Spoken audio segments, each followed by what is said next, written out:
is Catherine, and I work with the NGO A Partnership with Africa. But today I'm here specifically to talk about an EU DEAR funded project that we're involved in, Global Education Time. And just to say, we're also co-funded by Irish Aid. And a special shout out and thank you to IDEA, to Anya and all the team for giving us this space, because this is a great space to have to be able to amplify our project and also to call for collaboration, which you will hear will be a theme all through this. So I suppose our byline for what we're about in Global Education Time speaks for itself. We're all about school curricula, and we're in the post-primary space, specifically lower secondary. So we're looking at junior cycle and transition year. And we've been developing resources, which I'll talk about in a moment. And then we're also looking at how that will lead into youth action for sustainable development. So we have four big ideas, is how our European partners describe them, or otherwise known as global challenges: migration, international inequalities, climate change, and gender inequality. And these would be the four areas that we focus on. So I have QR codes on some of the slides here, but I realise they will be shared, so I probably will be moving on faster maybe than you can download these, or you can use the QR codes. So this is from our website, which gives all the basic information around our project and the dates there where we're in. So we're kind of leading into year 2 now of the academic year, and I'll talk about that later as we go through it. So that's our international website, which you'll see there. And we're in 8 countries. We're 12 partners across 8 countries. And you go into the website, you'll see the drop down for all of those. And there we are at the end. We have our Irish page there, which I'll go into in more detail. But I would also encourage you to look at the other partners as well, because there's a lot of very interesting material there as well. And we're all working from the same GCE learning goals. And it's interesting, when we got those GCE learning goals to work from the beginning, they're very much along the lines of the guiding principles of Worldwide Global Schools, you know, who have been great friends of ours. And I know we have some of the team here today, and we've been in touch with Katie and Lizzie also along the way, and they've been a great support to us. But we have the same guiding principles, and it of course, like everything, it's amazing how you go to other countries, you might be in a different language, etc., but it's the same goal we're often working towards in this. So just to give you an overview of, that's our map of where we are, of the 8 countries that we're in, and there are 12 partners then in it. So in each country, there is an organisation that the project is anchored in. So our lead partner is CISP, which is an NGO based in Rome, and then we have different organisations here. Now, the variety of these organisations is interesting, and again, might align with some of your organisations. Some of you may have come across these organisations before, but there's quite a variety. I'll speak a little about our organisation, A Partnership with Africa, in a moment, which is an NGO like CISP. But some of these other organisations were anchored in, like, for example, our Polish partner group is Zagranica, would be more in line with DOCUS, for example. And even like, you know, our Greek partner, the municipality, as the name suggests, is local authority. It was like a county council or city council in Ireland. So we come from quite a variety of backgrounds in this. In Ireland, we are anchored in our NGO, A Partnership with Africa. I just want to give you a little bit of briefing about our NGO. We're founded in 2003, based in Kimmage Manor. And our main projects work in Ethiopia and Tanzania, and we're in partnership with another Italian NGO, CVM, and also with Irish Aid and local partners. Our lovely photograph there, which I think is very striking, is of some migrant domestic workers, which is one of the our key flagship project around the protection of the rights of the migrant domestic workers in both Ethiopia and Tanzania. The photograph there is from a campaign called C189, which is a convention that is aiming to get passed in the Tanzanian parliament, which would give equal rights to domestic workers along with other workers. And that's part of the campaign that is ongoing in both countries. APA also has 3 charity shops as listed there, and some of you might be aware that in previous projects over the years we have looked at charity shops in an educational context in APA, and that work is continuing. Aside from the Global Education Time project, we're also involved in producing a teaching and learning unit about the projects of APA, and in particular looking at meaningful engagement for students with the charity shop sector. So, as you know, there's a lot of volunteering done through transition year, but also meaningful engagement as donors, as customers in charity shops as well. But that's another project that we are working in parallel with this project. Also to note that we're a member of IDEA we're 10 years now with IDEA, and we're also one of the first signatories to the Code of Good Practice in 2019, coming up to whatever it is, our 6th, I think, submission now in August. And I reference the code because we did find that very useful along the way, looking at the indicators. We were also the Irish partner in the Get Up and Goals project, which ran up to 2020. Which some of you may have come across before this. And I just want to reference this project as well, because the website for Get Up and Goals is still live, and some of the material has transferred over to Global Education Time, but not all. On that website for Get Up and Goals, a number of teaching and learning units were developed at that time, many of which we have adapted now, and we're obviously adapting them now into our into the Global Education Time project, which I'll talk to you in a moment about. As well as that, on the Get Up and Goals website, and this part of it is actually on both websites, a global history of humanity. This very detailed book was developed, and it's there available for download on both websites actually, and that's the link there for it as well. Now, from a resource point of view for schools, it's very detailed. I've just taken out one page out of it there to show you, like, there is great detail, but for anybody developing resources, it's a very rich source of information, and very detailed, and it was one that has informed a lot of the resources that we have developed. Also on the Get Up and Goals website as well, and through that project, there were maps were translated into Irish, and there was quite a few of the maps that were used in the Global History manual were translated into Irish, and they're still there for use. And I know that speaking to some of the teachers in the all-Irish, in the schools, the Irish medium schools, talk about, you know, it can be difficult enough to find worksheets in the Irish language. So they're all there, and they're at that link as well. We're currently in the process of translating our new materials into Irish, but and we will adapt and use some of those, but they're there, and we would encourage usage of those right across the board. So getting back then to our Global Education Time project, this is our mission statement. It's all about the application of GCE across all of these 4, and we're obviously linked to the global goals, not just those 4 global goals. There's many others that we will reference along the way. I just fly through some of these because I know these can be very monotonous, but these are our general pillars. Obviously, as I've said, our targets, the teachers and students, the stakeholders. There are many that we will link in with, which I'll reference to after.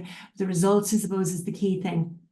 Is looking at better integrated into school curricula, and that would be very much our focus in our teaching and learning units, is how we can link them, particularly, I suppose, to the teachers who might be reluctant or not even just reluctant, but unsure how to embed GCE into their current practice without seeing it as an add-on, that we link it directly to the curriculum. So the main activities we've been involved in so far is the development of teaching and learning units, which I'll talk about in a moment, and now we need to disseminate them, the teacher training, and we will also like to, it's not just about CPD, obviously, of current teachers, but also initial teacher education. Our next focus is going to be youth action, in the hope that the teachers will take action with their students based on the outcomes of having carried out the materials in the teaching and learning units. And we also have a piece on research, which is the first one I'm going to talk about. So we have, as part of this project, we carried out qualitative research into GCE in all 8 partner countries. And we commissioned Valerie Lewis, who carried out this research on our behalf. And that piece of research is now complete and all, and will be delivered at a conference in Bulgaria in October, when it will all be brought together, and that will culminate in informing the next stages of the project. There's 2 other pieces of research are underway also. One is curriculum mapping of GCE in Ireland, obviously, and all the others. And the third then is textbook mapping, and that equally underway. And we're glad as well to say that we have members of IDEA and also from one of our associate partners, the Ubuntu Network for Teacher Education for Global Citizenship, will also represent us at that conference in Bulgaria, as will Valerie when she will be presenting the qualitative research from Ireland. So I suppose then the key piece of work that we have been doing for the last year is the piloting of our teaching and learning units. So this time last year, we would have put together the draft of the first 3 of our teaching and learning units. And then we were lucky enough to secure 10 schools who took that on board from last September. And over the course of the year, they would have piloted different parts of that. And we had ongoing webinars that I'll talk about in a moment. Around that. We also were lucky enough to get that into the PME students as well in the University of Galway and DCU on the CSB methodology modules. Those students would have looked at some aspects of the teaching and learning units and gave us feedback as well. We also had a number of other what we call our critical friends who would have looked at them during the year. And I'm delighted to actually have this opportunity to publicly acknowledge Maximiliana from IDEA. Maximiliana was one of the people who very early on had a detailed look at our teaching and learning units and gave us very constructive and very valuable feedback from a lot of different angles as well. She brought a lot of different lenses to it, and we're very grateful for that as well. I think I skipped over there. I'm sorry, I just go back a step because I skipped over. There's a reference there to the code. A lot of you are familiar with that. In our action plan last year for the code, our code submission, obviously principles 6 and 9 around developing resources was our key. That was what our action plan was based on, and we found the indicators very useful, you know, as a key to come back to every time to remind us. And so I kind of shout out for the efficacy as was the code, as we felt it in that piloting then. So over the course of the years, then we had a course of webinars with the teachers as well, just for updates of how they were getting on. But we also had the input of a few people that I, again, would like to publicly acknowledge. Early on in the year, last November, I think it was during COP, we had Ilana Rinn did a piece for us. She was the Concerned Climate Youth Ambassador, and that would have informed our climate change piece as well. Because of our charity shops, we have a link with Charity Retail Ireland, and Linda Ward did a piece with our teachers as well on looking at, in the context of climate change, looking at responsible consumption around Global Goal 12 and how that can be informed into climate change. And that was the angle that she took around that. We also collaborated with the ARD Resource Centre in Galway, and their GC coordinator, Natasha Muldoon, has been a great support to us. I'm sure a lot of you are familiar with their resource tight spaces, which we would have shared with our teachers and looked at it in the context of migration, and we have adapted some of that work into our teaching and learning units. Nikkei and Marwa, 2 of the young people who developed that resource, came to our face-to-face. We had one face-to-face in-person meeting in March, and they came and did a workshop with that. And then our last webinar was with Young Voices of Africa with Kelvin and Fatima. And I don't know if you're familiar with the African Youth Goals, but these were relatively new to me. This is a very interesting space, and They are also on the cusp of producing an activity book around the African Youth Goals, which we were very happy to work with them on for one of our webinars. I think the next one is just a photo of some of that work there. You'll see some of that's Marwa in the middle delivering the Tight Spaces workshop. I think the other picture there is from one of the teachers from one of our schools, where she did a piece. That's with the PME students, the year 1 in Galway, when she spoke to them about delivering some of these materials in the classroom. And that's just, I suppose, some evidence of the richness that came from the piloting from the whole year. So after all that piloting, it's all come to an end now, and we finally have these 3 teaching and learning units now available for free download. The key is about the curriculum links within each of them. And I just give you an example of a page there that we would have at the beginning of each, showing the specific learning outcomes, but they are referenced with each activity. We have adapted from the Get Up and Goals to a certain extent. We have also referenced along the way some other resources, and from Global Action Plan, we have taken one there. I see Alex here as well. Thank you for that. We also took one from NYCI, from one of theirs is in our climate change also.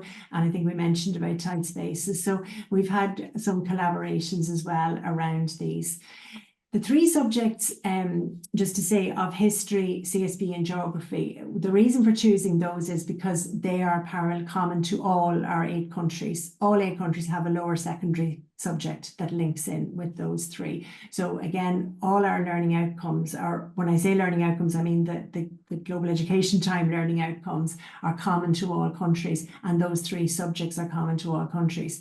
But the curriculum links into the Irish, we have those 3 there, but there are others. Like, this came out of our piloting process, that like we will have links there to learning outcomes in junior cycle, religion, the Educate Together, ethics education, business studies, home economics. We had one of our teachers was piloting the junior cycle short course on climate action, so that was linked in there as well. A lot used them in transition year. We even had some who were teaching 5th year politics and society and climate action, the new subject, and again we're using some of those, although they are activities, so I suppose they can be adapted for the level as well, even though they're designed originally for junior cycle. There's no assessment in there yet. The assessment piece is under development at the moment. We, again, when the assessment element of it is finalised, we would hope to link that to classroom-based assessments, so that it will again link with the curriculum. For example, you know, there's a CBA there, geography in the news, which would equally tie in with any of these as well. So they're all there, and there's our QR codes, and our mission now, of course, is to disseminate these as far as possible, but I won't bore you by having to look at QR codes straight away in all this. So I'll just bring you through a little bit briefly on each of them. So I've just taken one page out of this one on climate change. So this was one we actually adapted from a Get Up and Goals, was about food miles, and that Save the World One Bite at a Time, and the elements are there around it, and it ties in with junior cycle geography, you know, the implications of climate change, for example.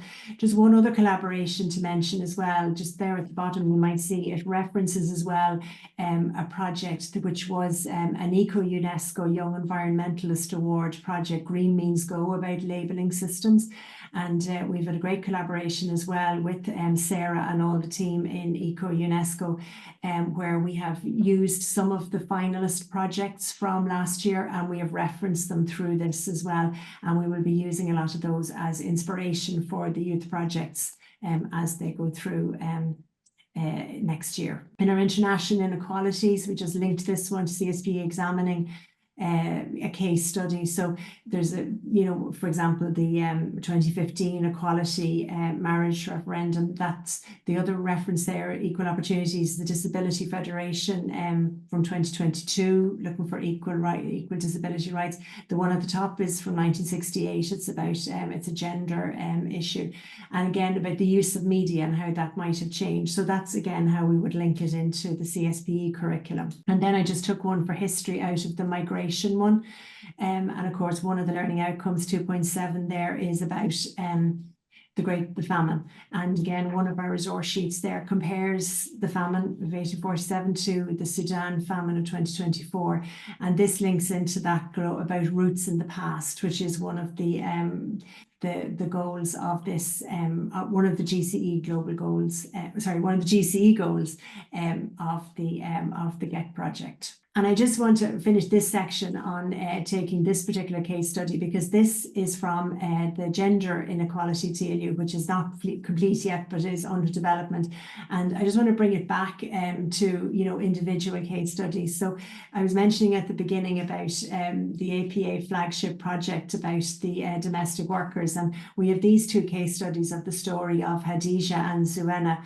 And they you can see them there proudly showing their certificates, which they have that they have earned through a project linked with APA and CVM. And this is in the Gender Inequality TLU as linked to that junior cycle geography learning outcome about comparing the life chances of the young person in two very different settings. So that's about our teaching and learning units. As I say, 3 are ready to go. Gender inequality is on the way.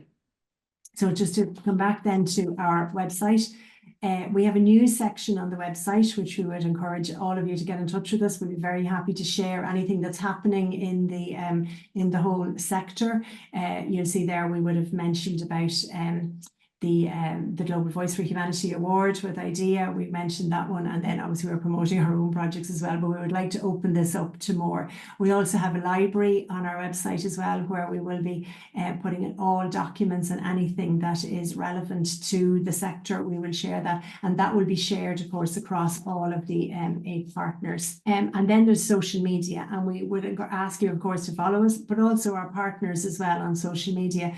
There will also be a Europe-wide campaign, around comms campaign, starting in October for all of this. So you'll hear more from our Global Education Time rather than Global Education Time Ireland on this. We're still on X. The main reason we're still on X is because we inherited quite a lot of followers from Get Up and Goals, and that's why we're still there. But the 2 platforms of choice for the project are Facebook and Instagram. And I just put up a few images there, like if you take the one in the middle, exploring the 2nd national review of SDGs, like that's happening in Bulgaria, for example. The other picture there is of our colleagues in Spain attending a feminist forum on financing for development. So there's such a richness in the sharing that we have had right across with all the different countries, the different contexts, but all with the common aim.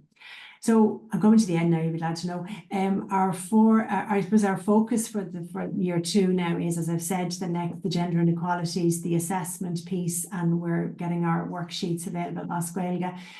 The youth action and aligning to that, that's really where we go next. So we would be hoping that in the next academic year, teachers will use some of the activities from our teaching and learning units and inspire youth action. And we're very happy I know Worldwide Global Schools have said they're very happy to support us in that so that we can align with the Global Passport.